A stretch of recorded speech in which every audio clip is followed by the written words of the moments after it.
que la Asamblea Nacional negara y archivara la Ley de Crecimiento Económico en la que se encontraban las reformas tributarias, el presidente Lenín Moreno anunció que enviaría un nuevo proyecto de urgencia económica. Esta nueva ley incluiría únicamente temas tributarios y, según dijo el primer mandatario, pues mantendrá la premisa de que los que más tienen, más paguen.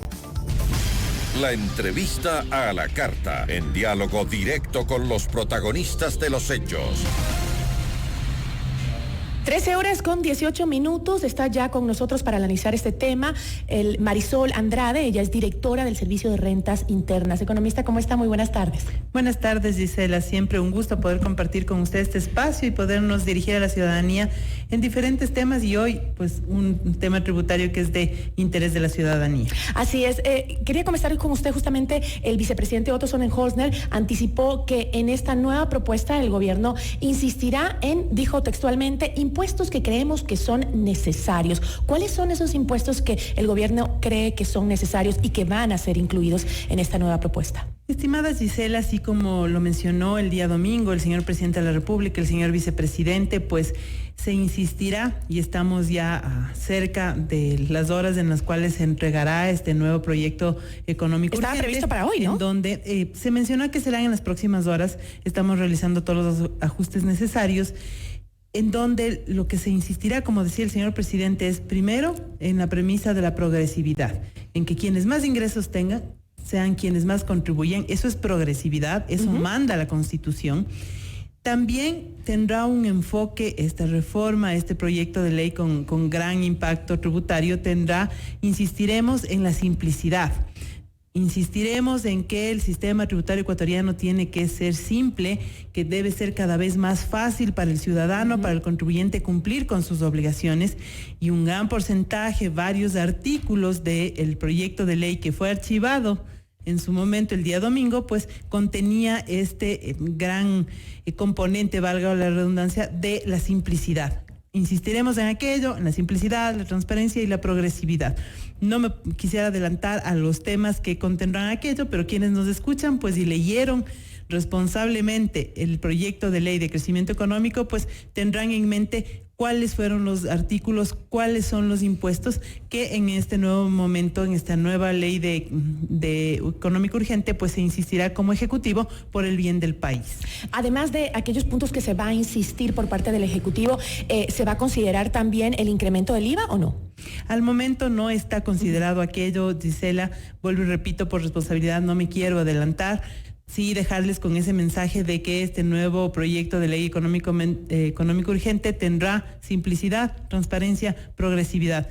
Estamos realizando todos los ajustes necesarios para que incluso la redacción de cada uno de los artículos sea la más sencilla posible, y de esta manera pues haya la comprensión y no haya espacio para que tergiversemos temas. Yo recuerdo en algún momento con usted, pues también en una entrevista, vino a la mente y usted me hacía una consulta del tema del impuesto verde. En ninguna parte del texto de la Ley de Crecimiento Económico se mencionaba un nuevo impuesto, y menos un impuesto relacionado al impuesto verde. Pero por desconocimiento, por mala fe, con intenciones particulares, pues desdibujaron aquella aclaración técnica que ahora no se la va a incluir, porque lo que no queremos es que el desconocimiento, la mala fe, la mala intención lleven nuevamente a un espacio a cambiar todo lo bueno que está ahí, a haber dejado de lado esa oportunidad para los estudiantes con las deudas que tienen, al sector agropecuario con la posibilidad de tener un sistema simplificado que le permita cumplir con sus obligaciones fácilmente, a los emprendedores. Es decir, lo que no queremos que pase es que quizás, vuelvo, insisto, por el desconocimiento, por no entender claramente qué dice cada artículo, pues les lleve a oponerse por oponerse y que eso le afecte al país. En eso estamos trabajando, estamos haciendo los últimos ajustes y pues consideramos y esperamos, tenemos esa esperanza de que en la Asamblea Nacional sea tratado de la manera más ágil, responsable posible, y de esa manera pues podamos avanzar en ese sistema simplificado, que tengamos, por supuesto, este proyecto también derive recursos propios para el Estado, derivado de que justamente de aquellos contribuyentes que más ingresos tengan por solidaridad, por responsabilidad, por progresividad, pues aporten a las arcas del Estado. ¿Cómo va usted? No quiero hablar de puntos específicos, voy a dejar porque tenía algunas preguntas sobre puntos específicos de la ley justamente, pero bueno, hablemos sobre, usted acaba de mencionar que lo que se mantendrá es justamente el tema de los incentivos para los emprendedores, para las pequeñas empresas. ¿Cómo mediar entre esa ayuda a ese sector y generar más impuestos para la ciudadanía? Bien, en esa conjunción, en esa mezcla de, por un lado, la simplicidad que buscamos a través de los microempresarios, de los emprendedores, de todo el sector agrícola, aquel agricultor, aquel ganadero que quiere cumplir con sus obligaciones y quiere hacerlo de manera fácil y que contempla el impuesto a la renta único de esta propuesta. Y por el otro lado se compensa por ejemplo, se contempló en su momento la contribución de las sociedades con más ingresos, con la no deducibilidad de gastos personales de las personas que tienen ingresos netos superiores a los 100,000. Por ahí va la conjunción, por ahí va la combinación. Recordemos que en ningún momento, ni en el proyecto de ley de crecimiento que fue archivado, ni en esta nueva propuesta que está próxima a ser entregada por el señor presidente en la Asamblea Nacional, en ninguna se incluye impuestos a los más pobres, en ninguna se está afectando a los sectores vulnerables, más bien lo que se está buscando es generar los recursos necesarios para atender a los sectores más vulnerables. Ahora, el presidente aseguró que con este nuevo proyecto la Asamblea no va a tener excusas para aprobarlo, pero los legisladores fueron claros en decir de que no van a aprobar ningún aumento de impuestos. Bueno, habría que ver ¿qué asambleístas dijeron aquello? No todos dicen aquello. Yo escuché hoy en la mañana la entrevista de un asambleísta en un medio de comunicación en el cual decía pues que estaban totalmente abiertos a analizar rápidamente la nueva propuesta, que coinciden plenamente en que con el señor presidente, con el Ejecutivo, de que definitivamente los que más ingresos tienen son los que más deben pagar. Entonces no es la generalidad del asambleísta del Ecuador que dice no impuestos. Lo que dicen es, unos en su justo o no justo derecho, pues mencionan que no se deben crear impuestos, otro grupo de asambleístas en los que definitivamente cualquier propuesta que venga del Ejecutivo no la quieren saber y todo quieren archivar, y otro grupo de asambleístas de diferentes bancadas que responsablemente, sabiendo la necesidad de recursos propios para el presupuesto general del Estado, pues tienen esa apertura de analizar, verificar y apoyar de que si existe alguna propuesta en donde los que más ingresos tengan deben aportar, por solidaridad y con el enfoque de progresividad, pues van a apoyar esa propuesta. Ahora, hay algunos temas en los que creo que la mayoría estaban de acuerdo, como por ejemplo el tema de la eliminación del anticipo al impuesto a la renta, ¿no? Y pero por ejemplo, hoy día en la mañana en nuestro noticiero de la mañana vino el asambleísta Esteban Melo, que es justamente de la Revolución Ciudadana, y él señaló que su movimiento no estaría a favor de que que se elimine el adelanto, el impuesto a la renta, porque considera que pues es contradictorio cuando se busca es recaudar impuestos, que se elimine algo que le genera rentas justamente al Estado. Si me da, Gisela, le voy a dar la respuesta que le di al asambleísta Melo y a dos asambleístas más el día de mi comparecencia. El tema del anticipo del impuesto a la renta, como su nombre lo indica, es un anticipo de un impuesto que lo calculo en marzo y abril, después de haber finalizado mi ejercicio económico, es decir, luego de haber finalizado el año 2019, en marzo, si soy natural, en abril, si soy sociedad, pues hago el cálculo de mi impuesto. Lo que se plantea es aquello. No se modifica el impuesto a la renta, lo que se haría es eliminar ese anticipo que en algunos casos no llego a generar utilidad, no tengo que pagar impuesto a la renta, pero ya anticipé ese valor. Cuando me hacía la pregunta el mismo asambleísta y me decía, pero eso les va a afectar en recaudación, yo le decía, afecta en flujo, es un tema de flujo, no voy a tener esos valores del anticipo en julio, septiembre, como se ha venido manejando, o en este año, que de acuerdo a decreto del presidente, pues fue julio, agosto, septiembre, octubre, noviembre, dividido en 5 cuotas, pero voy a tener esa recaudación efectivamente cuando he finalizado mi ejercicio, cuando he totalizado mis ingresos y mis gastos y me ha generado un impuesto a la renta. Es decir, ¿no va a tener un impacto la eliminación del anticipo al impuesto a la renta en la recaudación del próximo año? En la recaudación como tal de la administración tributaria no es que se deja de recaudar, lo que se hace es no tener ese flujo por el valor anticipado. Y eso, pues, incluso en la comparecencia alguien decía, pero es que tenían el anticipo mínimo, el pago mínimo. Y yo, pues, recalcaba y decía que el pago mínimo ya fue eliminado con la ley de fomento. Ahora lo que tenemos es la figura del anticipo como tal.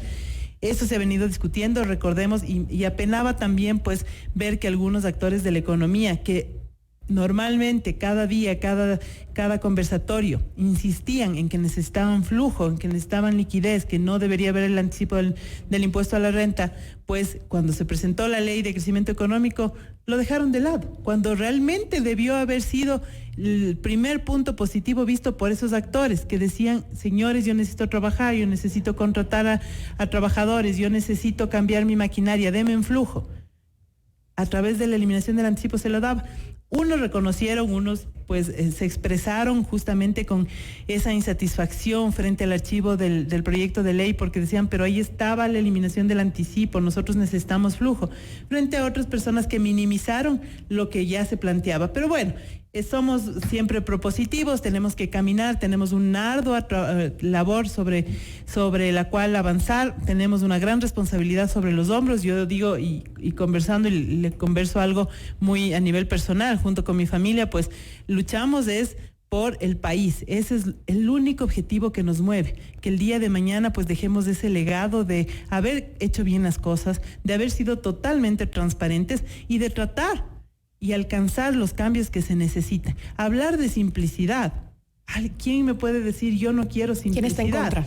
En el proyecto de ley de crecimiento yo recuerdo que planteábamos simplicidad también en el proceso de cobro. Y yo les explicaba y les decía, mire, si yo ya tengo una deuda en firme, esa que viene derivada de una acta de determinación, de una liquidación de pago, ya está firme, esa debe ser mi orden de cobro para efectuar el cobro al contribuyente. ¿Por qué tengo que ir a notificar un título de crédito, a emitir, notificar? Y son temas que lastimosamente no fueron acogidos, se archivó. Pero bueno, ojalá que los asambleístas tengan ese concepto, ¿no? Ese concepto pro país, porque realmente sí queda un mal sabor de boca después de que no fueron capaces de debatir la ley, porque hubo la posibilidad de hacerlo por temas y no lo hicieron, ¿no? Y simplemente la archivaron. Yo creo que sí es una responsabilidad, como decía aquí algún analista económico, decía, parece que ya están mirando las elecciones que se vienen pronto, ¿no? Que falta solo un año para las elecciones y ya están los asambleístas pensando en eso y no en lo que necesita hoy el país, ¿no? Esperemos que se sienten y debatan, que para eso los elegimos, ¿no? Justamente es esa la responsabilidad que debemos tener cada uno desde nuestras posiciones. Si yo no estoy de acuerdo con algún artículo, pues lo debato y planteo la eliminación. Eso se conversó, eso en la comparecencia. Yo recuerdo que tuvimos algunas autoridades. En la mía propia, yo les decía, señores asambleístas, si no están de acuerdo con aquello, se ha hecho la explicación técnica, ¿por qué no lo mejoran? ¿Por qué no se elimina ese artículo? ¿Por qué no presentan una propuesta responsable? Ese es el trabajo. Gisela, doy la vuelta. ¿Qué tal si más bien nosotros como autoridades en este momento, que es una opción de servicio al país, pues simplemente avanzamos con lo que nos corresponde y no generamos propuestas?